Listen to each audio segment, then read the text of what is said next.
Hello students, welcome to सरल physics और physics is made सरल for NEET.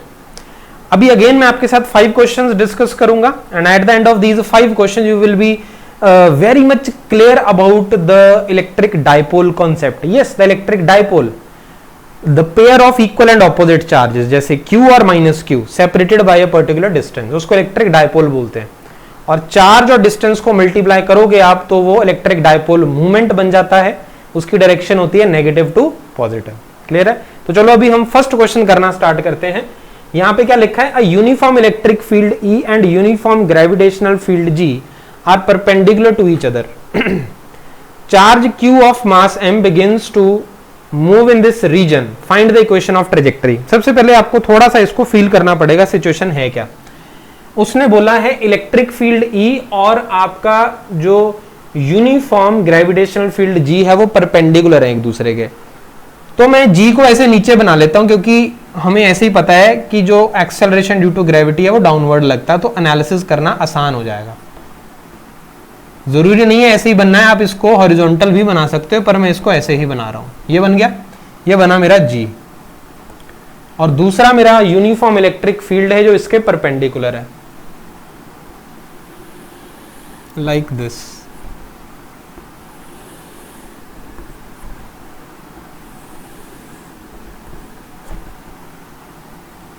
This is my E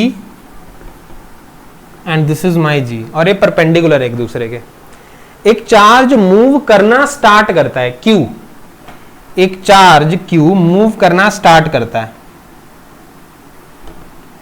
मतलब initially उसकी वेलोसिटी 0 है। मूव करना स्टार्ट करेगा तो वो इन दोनों के इफेक्ट के अंडर कैसे मूव करेगा, उसकी इक्वेशन ऑफ ट्रेजेक्टरी आपको निकालनी है।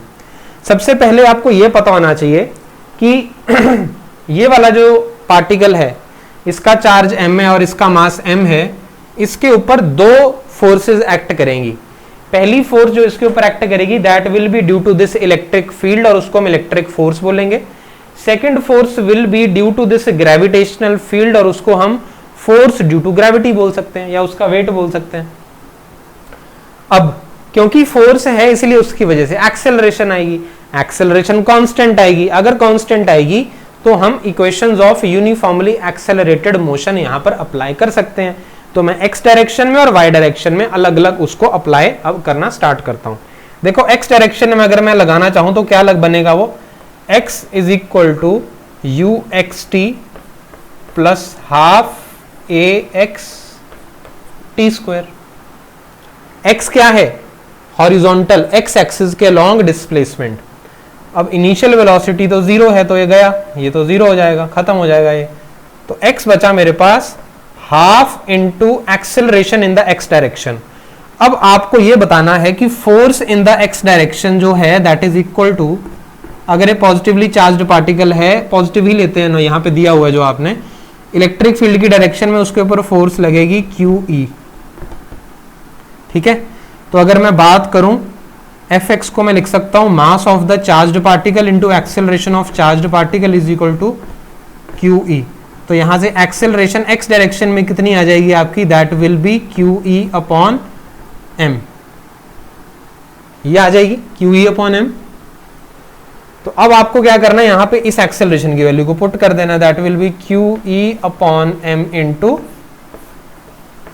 T square. अब y में लगाएं, y is equal to u y t plus half a y t square. यहां पे अगेन ये 0 है क्योंकि रेस्ट पे था पार्टिकल आपका, तो y is equal to half of. अब अगर मैं बात करूं y डायरेक्शन में जो फोर्स लग रही है आपकी, दैट इज इक्वल टू उस केस में आप इस फोर्स को क्या नाम दोगे, that will be m into g. इसको मैं लिखूंगा m into a y is equal to m into g. m से m गया तो इसका मतलब ये है एक्सेलरेशन जो y डायरेक्शन में है that is equal to acceleration due to gravity only. तो ये बनेगा half g T square.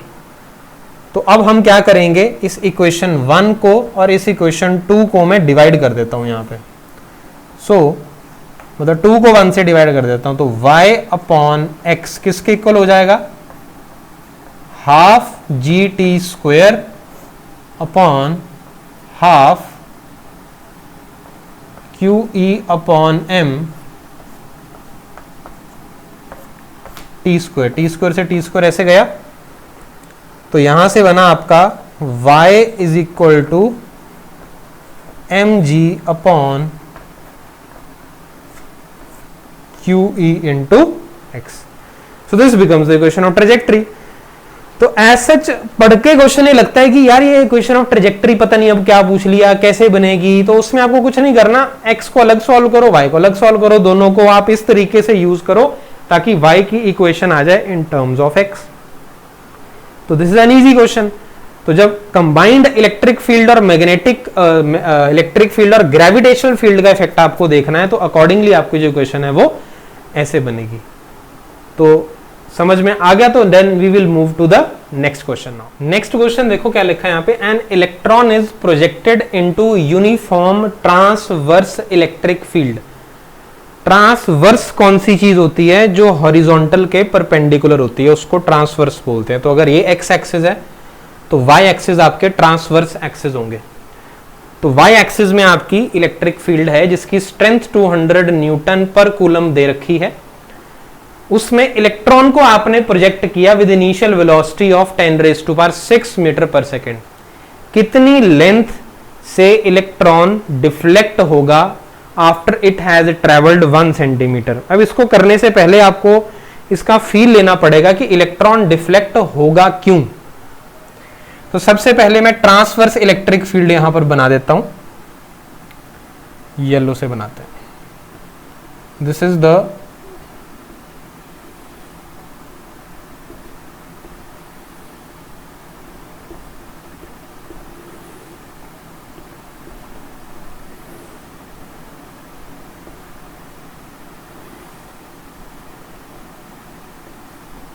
Transverse electric field. इसमें एक इलेक्ट्रॉन की एंट्री आप करवाते हो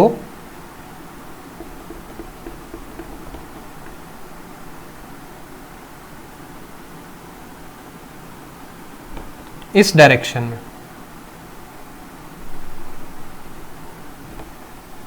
एक इलेक्ट्रॉन जा रहा है आपका इस डायरेक्शन में, तो इलेक्ट्रिक फील्ड की जो डायरेक्शन हमने ली है वो हमने ली है ऐसे। इलेक्ट्रिक फील्ड कहां से कहां होती है?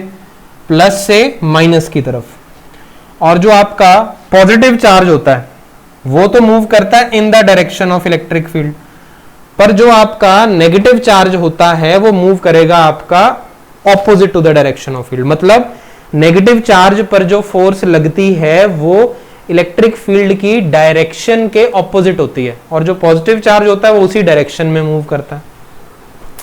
आ रही है बात समझ में? अच्छा, अब देखो यहां पे ध्यान से, तो ये मेरी इलेक्ट्रिक फील्ड की डायरेक्शंस यहां पे मैंने बनाई हैं। अब अगर ये इलेक्ट्रिक फील्ड ना होती तो ये सीधा ऐसे जाता रहता, क्योंकि और इसके ऊपर और कोई फोर्स नहीं लग रही है। अब क्योंकि यहां पे इलेक्ट्रिक फील्ड है तो इसके ऊपर फोर्स ऐसे नीचे को लगनी स्टार्ट होगी और ये ऐसे जाके डिफ्लेक्ट कर जाएगा नीचे। मतलब ये ऐसे डिफ्लेक्ट कर जाएगा और मान लो यहां पहुंच गया, तो अपने रास्ते से कितना भटक गए? अपने रास्ते से ये इसका रास्ता था, तो ये कितना भटक गया अपने रास्ते से? मतलब डिफ्लेक्ट हो गया y। ये y आपको इसमें कैलकुलेट करना है। और ऐसा y करने में इसने x कितना ट्रेवल किया? ये x उसने ट्रेवल किया। तो ये x ट्रेवल जब उसने किया तो y में वो इतना डिफ्लेक्ट कर गया। तो ऐसी एक सिचुएशन है, इसको कैसे सॉल्व करेंगे? Again the trajectory part will play its role. तो यहां पर अगर मैं बात करूं x डायरेक्शन में, x डायरेक्शन में अगर मैं बात करूं, या इसको हॉरिजॉन्टल डायरेक्शन लिख लेते हैं।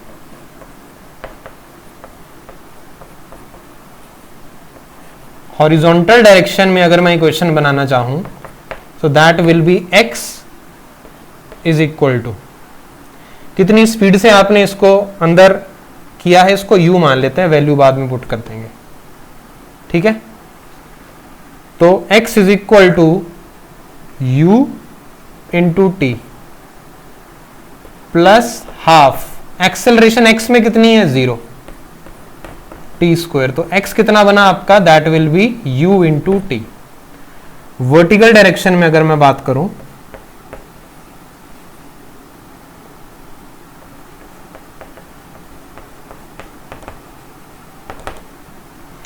वर्टिकल डायरेक्शन में जो है आपका that will be y is equal to, ठीक है, इसमें इनिशियल वेलोसिटी y में तो 0 थी क्योंकि हमने ऐसे हॉरिजॉन्टली उसको थ्रो किया, भेजा है मतलब, प्लस हाफ इनटू, नीचे ये क्यों जा रहा है, क्योंकि उसके ऊपर डाउनवर्ड डायरेक्शन में एक फोर्स लग रही है, वो कितनी लग रही है इसके ऊपर फोर्स Fy जो लग रही है, that is equal to Q into ई।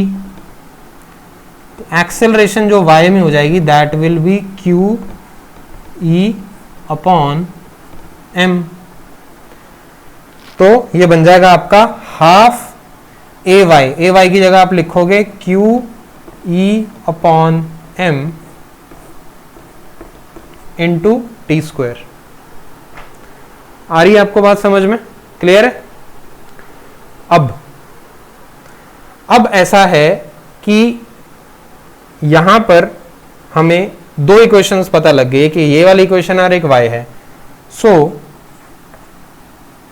अब मैं क्या करने वाला हूं, यहां पे इस t की वैल्यू यहां पे पुट कर देता हूं x अपॉन यू, तो y कितना बन जाएगा मेरा, half q e upon m into T बन जाएगा x square upon you square. अब आपको क्या निकालना है क्वेश्चन में, कितना डिफ्लेक्ट किया वो, मतलब y निकालना है। इलेक्ट्रॉन का चार्ज हमें पता है, इलेक्ट्रिक फील्ड हमें पता है, मास ऑफ इलेक्ट्रॉन हमें पता है, x हमें पता है 1 सेंटीमीटर चला है वो, और u हमें पता है 10⁶ मीटर्स पर सेकेंड से हमने उसको एंटर करवाया था यहाँ पे। तो अब इसकी कैलकुलेशन करनी है आपको, वैल्यूज पुट करके वहां से आपका आंसर आ जाएगा। चलो स्टार्ट करते हैं।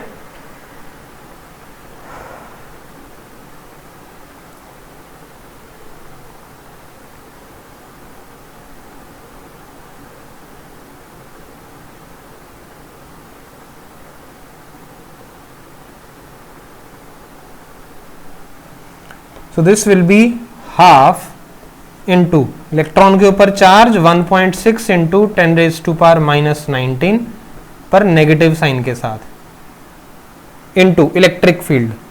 इलेक्ट्रिक फील्ड की वैल्यू कितनी है, that is equal to 200 upon mass 9.1 into 10⁻31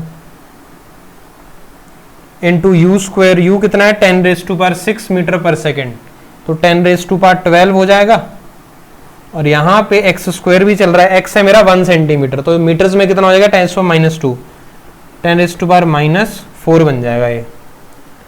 तो आंसर जो आएगा यहाँ पे आपका दैट विल बी माइनस, अब इसको सॉल्व करना स्टार्ट करते हैं। दिस विल बी लाइक 2/100, तो ये बना आपका -16 अपॉन 91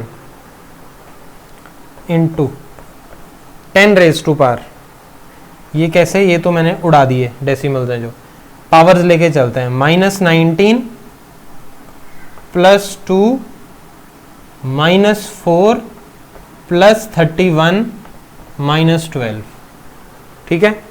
तो इस केस में आपका ये अब कैसे बनेगा, this will be equal to -19 -4 -23 -12 -35 + 31, that will be -4 + 2 -2, so this will be -16 upon 91 into 10⁻⁻2 metres. इसको इंटू 100 कर दो, सेंटीमीटर्स में आंसर आएगा, सॉल्व करोगे 0.175 सेंटीमीटर आपके पास आंसर आ जाएगा, और आंसर आपके पास जो आ रहा है ये माइनस में आ रहा है, दैट मीन्स डाउनवर्ड डिफ्लेक्शन हुआ है ना, वो तो एक्सिस के अकॉर्डिंग वो डाउनवर्ड, इसलिए कैसे आ गया आपका वो माइनस इसमें आ जाएगा, क्योंकि यहाँ पे मैंने ई को पॉजिटिव लिया, अपवर्ड डायरेक्शन को पॉजिटिव मान रहे हैं हम यहाँ पे, तो वाई नेगेटिव आने का मतलब है वो ऐसे डिफ्लेक्ट हुआ, तो ये डिफ्लेक्शन आएगी उसमें। तो अब इस क्वेश्चन में कॉन्सेप्ट भी है, कैलकुलेशन भी है, तो अच्छा क्वेश्चन है ये समझने के लिए, ट्रेजेक्टरी को कैसे टैकल करना है हम अगर क्वेश्चन में आ जाए। समझ में आ गया आपको ये? चलो अब नेक्स्ट क्वेश्चन करते हैं। नेक्स्ट क्वेश्चन देखो क्या लिखा है यहाँ पे इस क्वेश्चन में आपको एक डायग्राम दे रखा है। This is a rectangular reason. इस रेक्टेंगुलर रीजन में इलेक्ट्रिक फील्ड प्रेजेंट है, पर किस डायरेक्शन में है मुझे नहीं पता। इस रेक्टेंगुलर रीजन में इसको हम टॉप बोल रहे हैं और इसको हम बॉटम बोल रहे हैं। इसमें 4 पार्टिकल्स एंटर करते हैं, 1 2 3 4, जिसमें फर्स्ट पॉजिटिव पार्टिकल है, सेकंड नेगेटिवली चार्ज्ड है, थर्ड पॉजिटिवली चार्ज्ड है और फोर्थ नेगेटिवली चार्ज्ड है। अब मुझे उसने ये बता दिया है कि फर्स्ट पॉजिटिवली चार्ज्ड पार्टिकल जब इस फील्ड में एंटर करता है तो वो ऐसे डिफ्लेक्ट करता है और ऊपर चला जाता है।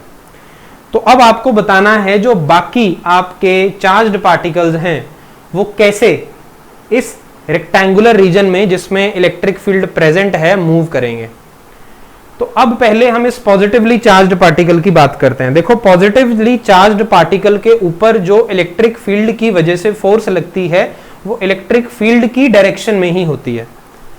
तो अब यहां पर अगर मेरा पॉजिटिवली चार्ज्ड पार्टिकल एंटर करने के बाद ऐसे ऊपर जा रहा है तो इसका सिंपल सा मतलब ये है कि मेरी जो इलेक्ट्रिक फील्ड है वो कैसी है, that is in the upward direction. ये मेरी इलेक्ट्रिक फील्ड की डायरेक्शन है, डाउन टू टॉप। अब step by step, turn by turn particles की बात करते हैं। 2 नेगेटिवली चार्ज्ड पार्टिकल है। नेगेटिवली चार्ज्ड पार्टिकल के ऊपर जो इलेक्ट्रिक फील्ड की वजह से फोर्स लगती है वो इलेक्ट्रिक फील्ड की डायरेक्शन के ऑपोजिट होती है। तो क्योंकि इलेक्ट्रिक फील्ड की डायरेक्शन अपवर्ड है तो नेगेटिवली चार्ज्ड पार्टिकल के ऊपर जो फोर्स लगेगी दैट विल बी डाउनवर्ड। तो इसका मोशन कुछ ऐसे होगा, डाउनवर्ड। तो 2 जाएगा डाउन। 3 की बात करते हैं। 3 है आपका पॉजिटिवली चार्ज्ड पार्टिकल, तो इसके ऊपर जो फोर्स लगेगी इलेक्ट्रिक फील्ड की डायरेक्शन में लगेगी, तो ये जाएगा अप या टॉप। तो 3 जाएगा टॉप पे। क्लियर है? और अगर मैं बात करूं अगेन इस नेगेटिवली चार्ज्ड पार्टिकल की, तो इसके ऊपर force opposite to the direction of field, तो ये भी कहां आएगा, डाउन। तो फोर्थ भी कहां पे आया आपका, डाउन। तो डाउन टॉप डाउन। तो ऐसे आपको ये मोशन जो है समझ में आना चाहिए। तो इस वीडियो में जो आपके साथ क्वेश्चन डिस्कस कर रहा हूं भी मैं आपके साथ क्वेश्चन डिस्कस किए हैं मैंने किसके, मोशन ऑफ चार्ज्ड पार्टिकल के। तो आई होप मैंने 2 ट्रेजेक्टरी वाले अच्छे क्वेश्चन डिस्कस किए हैं और ये डिस्कस किया। तो मोशन ऑफ चार्ज्ड पार्टिकल आपको क्लियर हो गया है। So let's now shift to the electric dipole. ठीक है जी, तो चलो इलेक्ट्रिक डायपोल वाला क्वेश्चन करते हैं। क्वेश्चन को करने से पहले I want to discuss with you these results. ये रिजल्ट्स हम ऑब्टेन करते हैं through the derivation which you must have done. अब मैं आपके साथ डिस्कस करूंगा, उसके बाद मैं क्वेश्चन लिखूंगा यहाँ पे क्या क्वेश्चन है। देखो, इलेक्ट्रिक डायपोल में नेगेटिव और पॉजिटिव चार्ज होता है सेम मैग्नीट्यूड का, जिनके बीच में ये डिस्टेंस हमने डी लिया होता है और उस डी को मैंने 2 पार्ट्स में डिवाइड कर दिया एल। अब एक पॉइंट होता है इक्वेटोरियल पॉइंट। इक्वेटोरियल पॉइंट होता है अगर ये मेरा डायपोल है तो इक्वेटोरियल पॉइंट इसको बोलेंगे, और एक्सियल पॉइंट होता है उसी के एक्सिस पे। इक्वेटोरियल होता है perpendicular to the axis, longitudinal axis के। अब इक्वेटोरियल पॉइंट, इस पॉइंट पे अगर मैं इलेक्ट्रिक पोटेंशियल की बात करूं तो वो होता है 0, क्योंकि इसके और इसकी वजह से जो आपका जो इलेक्ट्रिक पोटेंशियल आएगा एक दूसरे को कैंसिल कर देगा, स्केलर क्वांटिटी ऐड करोगे नॉर्मल तो 0 हो जाएगा। और अगर मैं एक्सियल पॉइंट पे बात करूं, मतलब एक्सिस पे बात करूं, इस पॉइंट पी पे जो पोटेंशियल होगा that will be kp upon r square minus l square. अब इसमें आपका आर और एल स्क्वायर कौन सा है, ये तो आपका एल हो जाएगा। अगर मैं बात करूं ये वाला डिस्टेंस तो आपका हो जाएगा एल, और आर हो जाएगा आपका ये वाला डिस्टेंस। समझ में आ रही है बात? और सिंपली आपका जो यहां पे है आर डिस्टेंस, इसको बोलेंगे। ठीक है, तो अब यहां पे आप ध्यान से देखो, तो इलेक्ट्रिक पोटेंशियल तो आपका इक्वेटोरियल पॉइंट पे आर डिस्टेंस पर है जो वो 0 हो जाएगा, और आर डिस्टेंस पर आपका जो एक्सियल पॉइंट है उस पे आपका जो इलेक्ट्रिक पोटेंशियल है that is equal to kp upon r square minus l square. अब अगर मैं r को बहुत बड़ा एज्यूम कर लूं एज कंपेयर टू l, तो इस जो आपका एक्सप्रेशन है वो इसमें रिड्यूस हो जाता है। और न्यूमेरिकल्स में मोस्ट ऑफ द टाइम आपका ये वाला एक्सप्रेशन यूज होता है, तो ये इंपॉर्टेंट है आपका न्यूमेरिकल्स के लिए, जो कंडीशन लगाने के बाद आया है r is very very large than l। अब इक्वेटोरियल पॉइंट पे बात करते हैं P पे इलेक्ट्रिक फील्ड की। इलेक्ट्रिक फील्ड जो है EP at point P, P is the equatorial point, उसका एक्सप्रेशन डेरिवेशन के बाद निकल के आता है ये KP upon R square plus L square raise to power 3/2। पर इस पर भी जब हम कंडीशन लगाते हैं कि अगर केस है मेरा जिसमें R मेरा L से बहुत ज्यादा बड़ा है, तो इसमें आप L को निगलेक्ट कर दोगे तो एक्सप्रेशन बनेगा आपका KP अपॉन R क्यूब। तो इक्वेटोरियल पॉइंट पे इलेक्ट्रिक फील्ड का जो यूज होता है न्यूमेरिकल्स में एक्सप्रेशन, वो मोस्ट ऑफ द टाइम इसके बेस पर आता है। देन अगर मैं एक्सियल पॉइंट पे बात करूं, एक्सियल पॉइंट पे इलेक्ट्रिक फील्ड का निकल के आता है एक्सप्रेशन ये 2kpr r square minus L square raise to power whole square.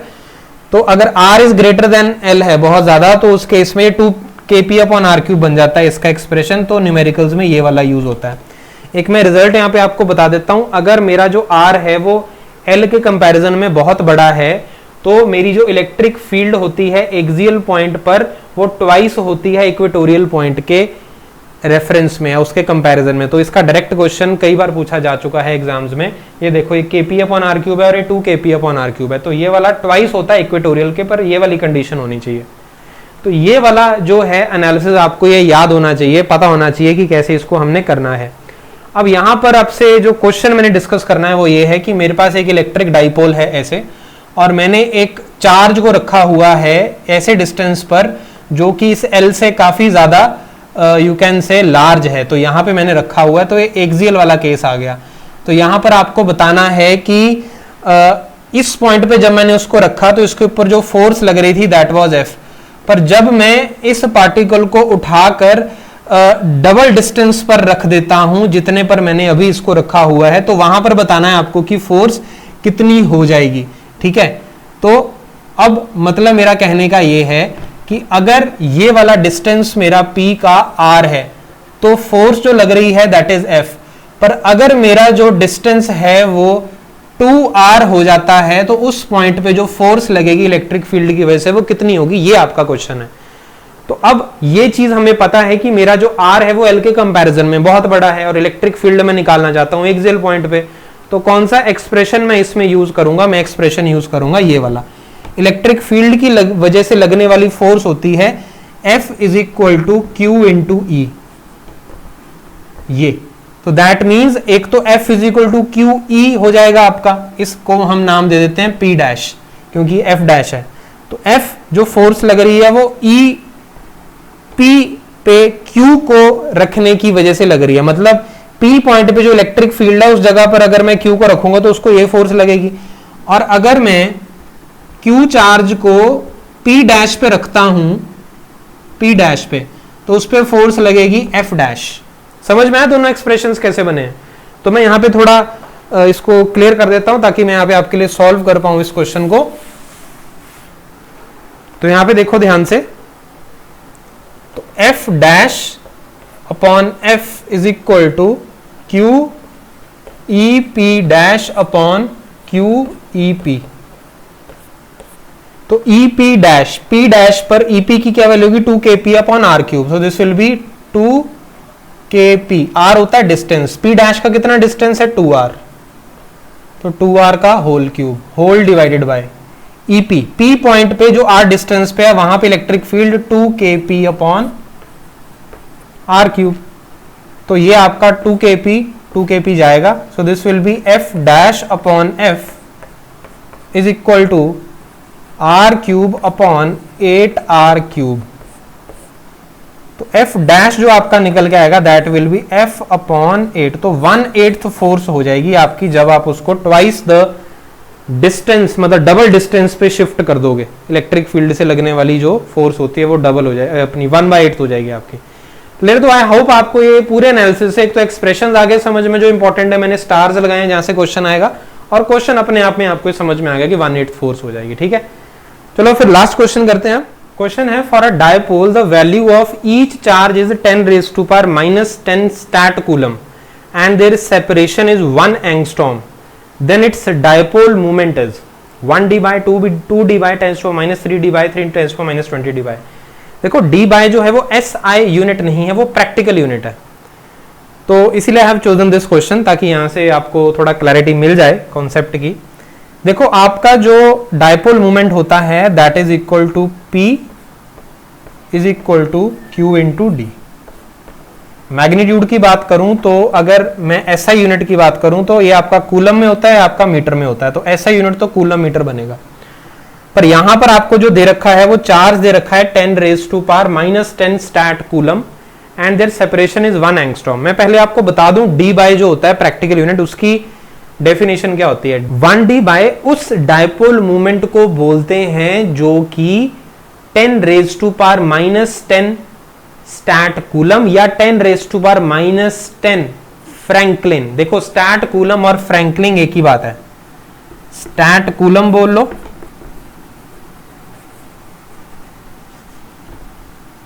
या फ्रैंकलिन बोल लो, एक ही बात है। तो 10⁻⁻10 फ्रैंकलिन चार्जेस को अगर आप 1 एंगस्ट्रॉम के डिस्टेंस पर रखते हो तो इससे बनने वाली डाइपोल मोमेंट को हम बोलते हैं 1D बाय। तो अब यहां पे उसने क्या पूछा है आपसे, हर चार्ज 10⁻⁻10 स्टैट कूलम का है, मतलब फ्रैंकलिन ही तो हुआ। तो 10⁻⁻10 फ्रैंकलिन इंटू 1 एंगस्ट्रॉम। तो फ्रैंकलिन एंगस्ट्रॉम जो होता है आपका वो D बाय बन जाता है, मतलब 10⁻⁻10 फ्रैंकलिन वही हो जाएगा आपका 1D बाय। तो आंसर आपका इसका 1D बाय ही है, ये 1D बाय की डेफिनेशन है। तो आपको सीखने को क्या मिला इस क्वेश्चन से, पहला स्टैट कूलम और फ्रैंकलिन एक ही बात होती है। अच्छा थोड़ा सा और मैं आपको इसमें बताता हूं। 1 कूलम में आपके 3 × 10⁻9 फ्रैंकलिन्स या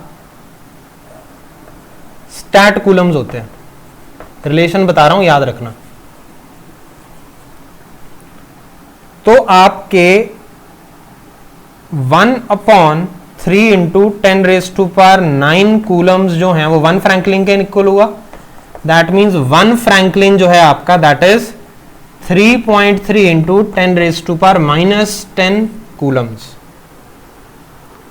और 1 एंगस्ट्रॉम तो पता ही है आपको 10⁻10। तो अगर इसको मुझे ऐसा यूनिट में निकालना हो तो P बनेगा मेरा 10⁻10। फ्रैंकलिन को लिखूंगा मैं 3.3 × 10⁻10 इंटू 10⁻10। ये मीटर्स में है और ये मेरा फ्रैंकलिन है, तो ये बनेगा 3.3 × 10⁻30 कूलम मीटर्स। ठीक है, तो अच्छा क्वेश्चन है, इससे बहुत बेसिक चीजें आपकी क्लियर हो जाती हैं कि डी बाय किसको बोला, फ्रैंकलिन किसको बोला, स्टैट कूलम किसको बोला, एंड इवेंचुअली ऐसा यूनिट में हमने इसको कैसे सॉल्व करना है। समझ में आई बात? Okay, so this was it for this video. 5 question मैंने आपके साथ डिस्कस किए। First 3 questions were of motion of a charged particle in an electric field, और दूसरा मैंने आपके साथ डिस्कस किए क्वेश्चंस डायपोल के। तो डायपोल में मैंने इलेक्ट्रिक पोटेंशियल, इलेक्ट्रिक फील्ड के कॉन्सेप्ट्स आपके डिस्कस किए, वो मैंने आपको एक्सप्रेशंस भी बताए जहां से क्वेश्चंस आ सकते हैं, एक रिजल्ट भी समझाया आपको, और eventually I discussed with this electric dipole movement question.